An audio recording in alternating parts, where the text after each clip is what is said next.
In the land of Nigeria, where the sun rises over the Niger River, a tale of sorrow and strife was unfolding. The year was 1967, and the country was torn apart by ethnic and political tensions. In the eastern region, a sense of marginalization and exclusion had been simmering among the Igbo people.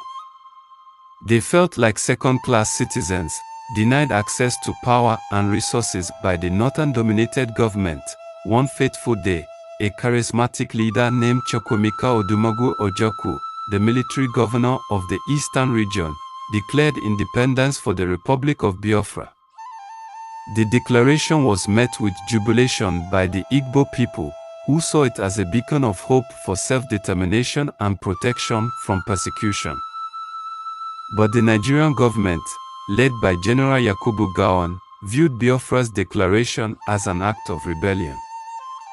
The government vowed to crush the secessionist movement and maintain the unity of Nigeria, and so the war began.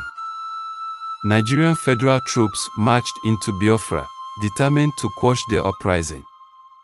But the Biafran army, led by Ojukwu, was not one to back down. They fought bravely, using guerrilla tactics and ambushes to harass the federal troops. As the war raged on, the humanitarian crisis deepened.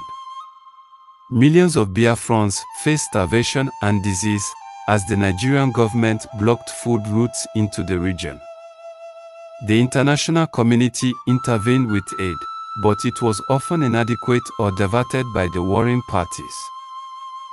The war was marked by brutal fighting, with both sides committing atrocities against civilians and prisoners of war.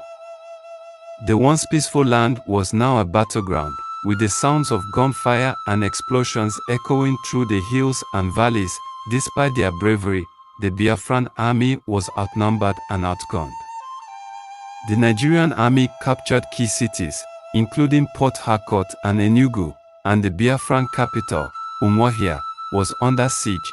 In the final days of the war, Ojukwu fled Biafra, and the commander of the Biafran army surrendered to the federal government.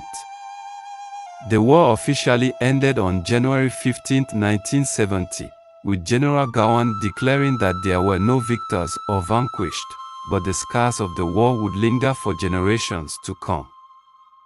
Over 3 million people had lost their lives, mostly from starvation and disease. Millions more were displaced, their homes and livelihoods destroyed. The conflict had left a deep-seated resentment that would take years to heal. The Biafran War was a tragic reminder of the devastating consequences of conflict and the need for dialogue, understanding, and reconciliation in resolving disputes. It was a painful chapter in Nigeria's history, one that would serve as a warning to future generations of the importance of unity, peace, and understanding.